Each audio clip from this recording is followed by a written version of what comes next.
All right, good evening, everybody. This is Dr. Jace, and welcome to week number 4. That is right, week number 4 of your 9449 class, which is your business reference class slash services to business communities. As always, of course, I am your professor, Dr. Jace K. Austin, and I apologize for, I know the apologies are starting to wear a little thin right now. Actually, what you see behind me right now is, I am moving. So what you are seeing is me with a bunch of stuff in my new apartment. My partner and she and I have decided to move in together. So I will actually we've been moving her stuff all weekend, and it continues into tonight, which is why I am recording your lecture at 2:08 in the morning. Um, but I just came back from the old apartment, and we've almost got all of her stuff moved out. Of course, everything has to be moved out by the end of the day on June 30th. So after I record this, I'll be headed back to her old apartment to move the rest of her stuff out. So Dr. Jace is a little tired, and I apologize for the impact that this is having on your course. Yeah, my partner was sick a little bit over the weekend as well. So she was very sick on Saturday. So that also impacted my progress because she was not able to help me in any way on Saturday. It was just me. And yeah, so here we are. But and the moving woes will continue because I'll be moving my stuff out of my apartment. My lease ends on July 31st. So throughout the month of July, I will be packing and moving stuff over to our new place from Kansas City to one of the surrounding towns near Kansas City. And yeah, it's all for a good cause. I've got a daughter to take care of now, my foster daughter, who will soon be my adopted daughter, and that brings me a lot of joy. But as you can see, it also brings me a little bit of a tired face. Anyway, that's enough about me. And I know this is getting old, but I still have not, because of all this, I've not been able to complete the prompt for your final. And one thing that I will say, and hopefully that'll be completed within the next day or two, but one thing that I'm going to say about that is they're not going to be graded very harshly because you've at this point only got 4 weeks to do it. Now you don't have any reading during week 8. You can review the syllabus and the modules, and you'll see that there's in week number 8 there are no assigned readings. It's all for you to work on your final.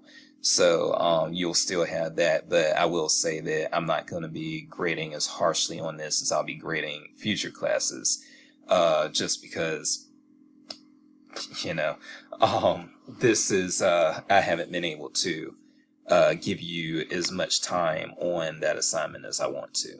So, having said that, yeah, let's, as far as updates in the course, we already have a few comments about Mintel. I understand Mintel is a different sort of beast, definitely not as straightforward. And that's one thing. I'm glad you all are having this experience, by the way, because Mintel is not as straightforward as, really, to be honest with you, IBIS World, Mergent, Business Source Complete, those resources are pretty straightforward once you really know what to do. But as Steve said, you're going to have some aha moments when dealing with Mintel. It is not, and that's why you'll see, like, you'll notice when you do the worksheet for Mintel that I actually give a little more information as far, in the questions, as far as do this, then do this, then do this, then what happens.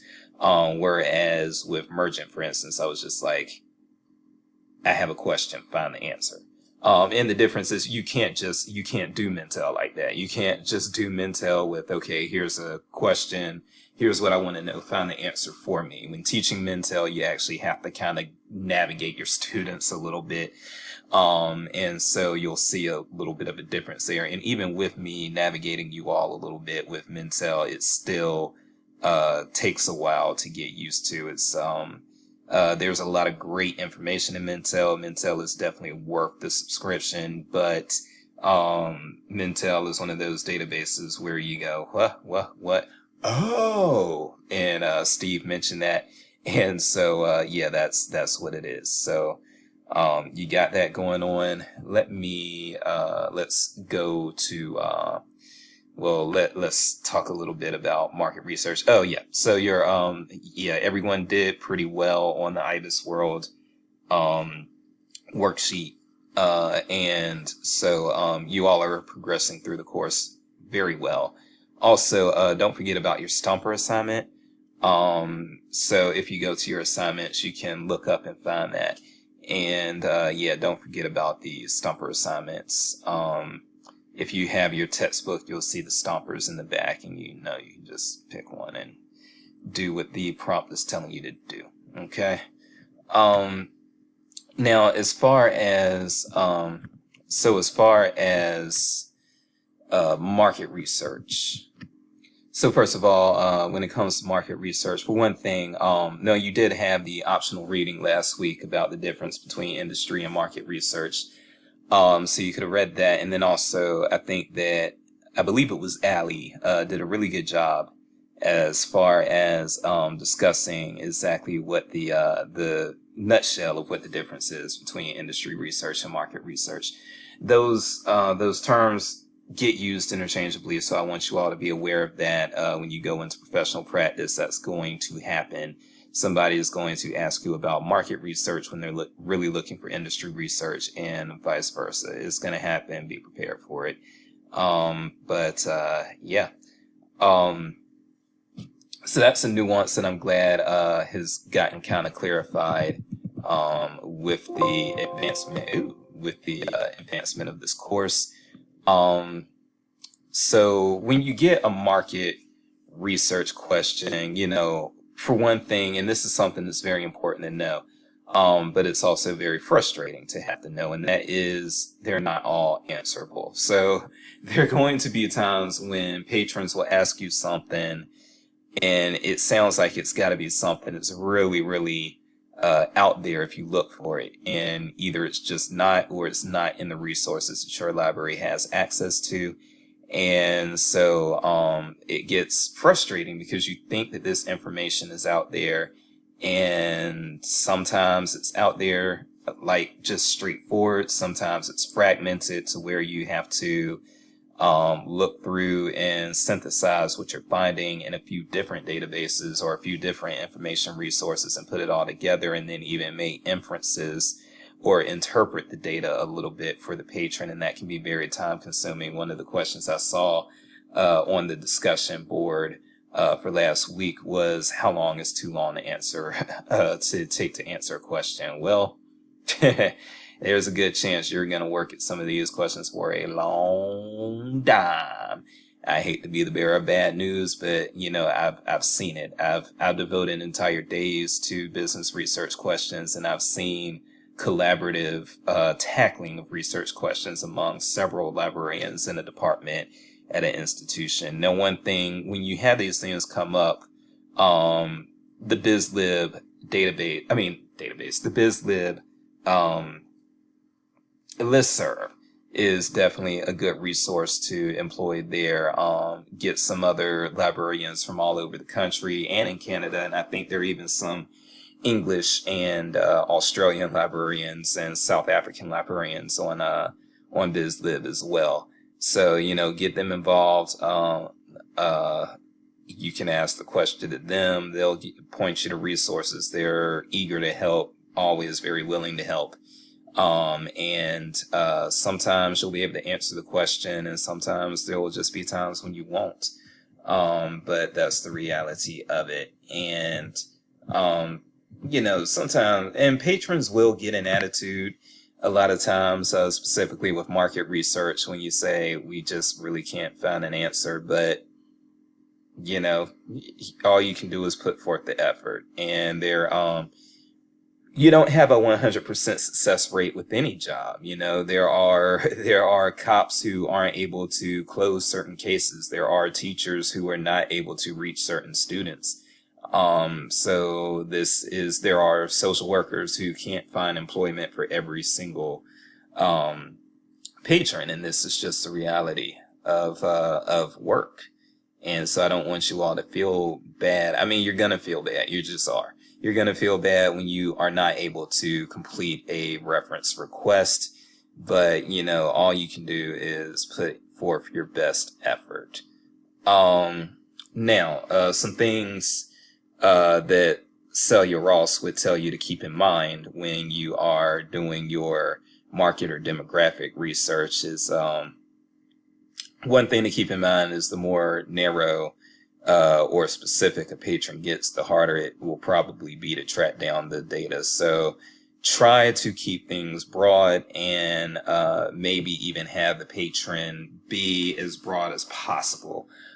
They still have a specific information need that they're trying to address, but if they can be broad about what they are looking for and not too specific, then a lot of times that will be helpful. And when I say being broad as opposed to being too specific, just as a quick example off the top of my head, there are going to be times when maybe you can't find the data that the patron is looking for at the county level if you're in a rural county, but you might be able to still find useful information at the state level for the state that your patron is in or that your patron is trying to research. So it's things like that that can get pretty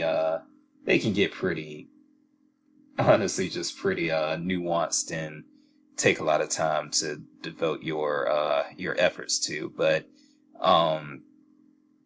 yeah, sometimes again that's what I mean when I say there are going to be times when you have to interpret data.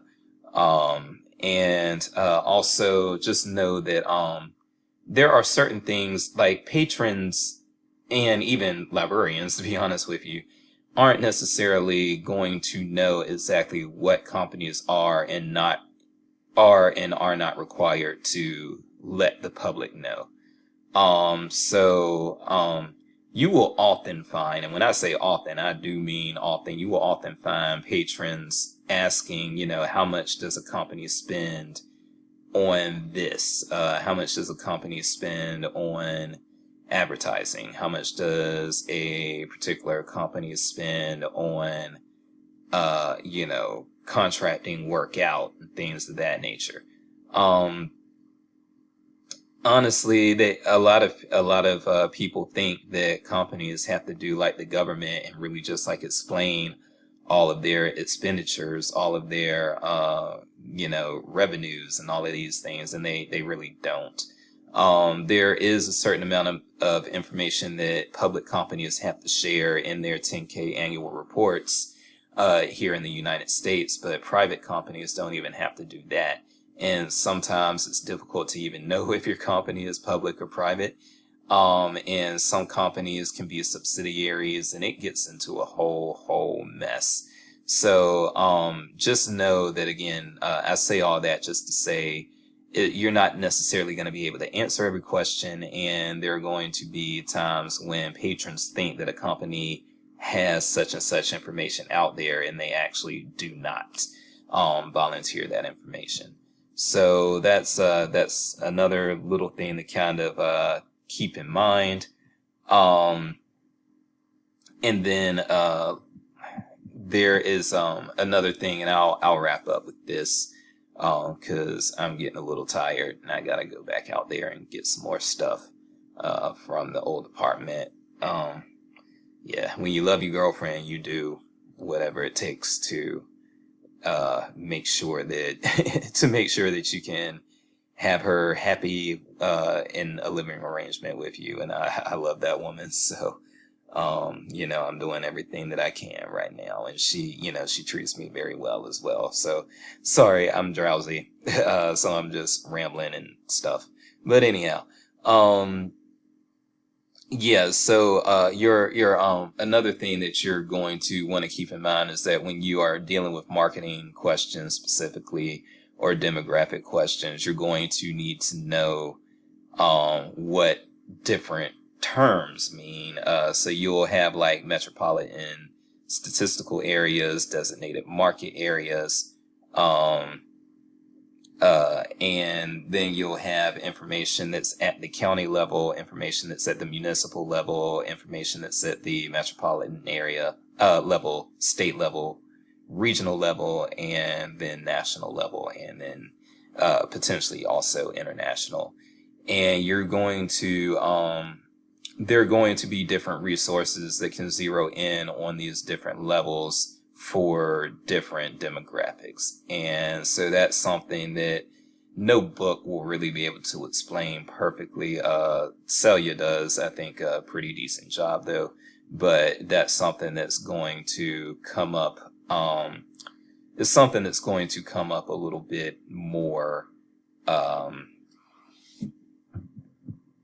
Excuse me, had to get back on my train of thought. It's something that's going to make more sense the more you actually work with these resources, and then you figure out, oh, hey, I'm going here to get this, I'm going there to get that. Okay. And I'm going to link to Celia. I don't remember if this is in the book or not, but Celia does recommend the Kantar media site. And so I'm going to, for your basics of metropolitan statistical areas versus designated market areas. So I'm going to link that in the announcement that this video appears in. And so yet again, I am keeping a video under 20 minutes. So maybe I can make this a trend for all of my classes, because a lot of times they do go to an hour, but we are not doing that today. And again, hopefully you sped this up, because I know I'm talking slow because I'm tired. But that's it for me. I'm Dr. Jace. If you're vaccinated, you no longer have the quarantine in place. Love you guys. Talk to you through the discussion boards throughout the week, and see you again in another check-in video next week.